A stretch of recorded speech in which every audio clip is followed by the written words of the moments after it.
the forgotten daughter who quietly built her own secret empire. Growing up, I was the responsible one, which was just a polite way of saying I was the family's unpaid maid. My brother, Leo, had his elite soccer camps paid for. My sister, Maya, had her bedroom professionally decorated every 2 years to match her vibe. Me? I got hand-me-down clothes and a list of chores that never ended. For my 18th birthday, my parents didn't even buy a cake. My dad gave me a $20 bill and said, "Go buy some groceries for the house. Consider the change your gift. Times are tough with Leo's tuition coming up." I didn't argue. I didn't cry. I had stopped crying years ago when they forgot to pick me up for my own middle school graduation. While they spent every dime on Leo's sports and Maya's social life, I was working. I worked at a library, a bakery, and did freelance coding at night. My parents thought I was just studying in my room. They didn't realize I was earning more than my dad's monthly salary by the time I was a senior. The big reveal happened 2 weeks after graduation. My parents called a family meeting.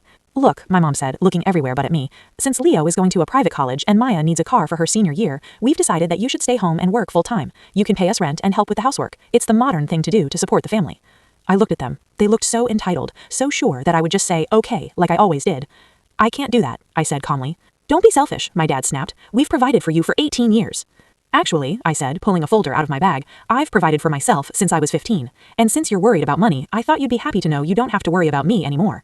I handed them a printout. It wasn't a college acceptance. I had those too, but this was a bank statement. It showed a balance of $85,000. I had been investing my coding earnings into stocks and high-yield accounts for years.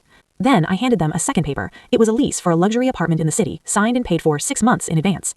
"I'm moving out tonight," I said, "and because I'm 18, I've already moved my savings into an account you can't touch. I also took the liberty of canceling the family Netflix and the Wi-Fi that was in my name. Since you're so focused on Leo and Maya, I'm sure they can pay for it now." The house went silent. Leo looked at the $85,000 figure and his eyes nearly popped out of his head. My mom started to reach for my hand, her voice suddenly sweet. "Honey, we didn't know you were so successful. We could use that money to help Leo." "Leo can get a job at the bakery where I used to work," I interrupted, standing up. "My bags are already in the Uber waiting outside." As I walked out the door, my dad shouted, "You can't just leave your family like this. Who's going to handle the bills? Who's going to cook?" I didn't turn around. I just waved my hand and said, "Figure it out. You know how it is. Money's tight, right?" I got in the car and felt the weight of 18 years lift off my shoulders. They finally saw me, but they were looking at my taillights.